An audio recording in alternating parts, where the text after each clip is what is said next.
আমাদের ব্রেকআপ হয়ে যায়। এরপর আমি প্রিন্সকে দেখি, প্রিন্স তো একাই বসেছিল।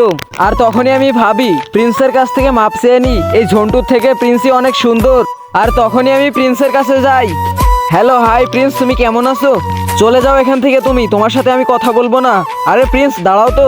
প্রিন্স, আমি শুধু তোমার।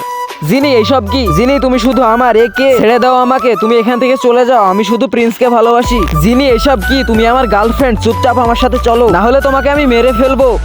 আরে দাঁড়িয়ে যা, জিনি শুধু আমার আর জিনি আমাকেই ভালোবাসে। চুপ হয়ে যা শালা, জিনি শুধু আমার। তুই হয়তো জানিস না, আমি আর জিনি স্কুল লাইফে অনেক ভালো বন্ধু ছিলাম, আর জিনি এখন আমার গার্লফ্রেন্ড। আরে না জিনি, তুমি যদি আমাকে ভালোবাসো তাহলে চলে এসো আমার সাথে। আর শালা, তোকে আমি ছাড়বো না। জিনি, যাবো? আরে হ্যাঁ হ্যাঁ চলো। জিনি, 1 মিনিট দাঁড়াও। প্রিন্স, তুমি আমার সাথে কি করবে? আরে আরে, তুমি আমার চুমু খেয়েও না জানো। চলো প্রিন্স। যাবো, কিন্তু এখন একটা চুম্মা দিতে হবে।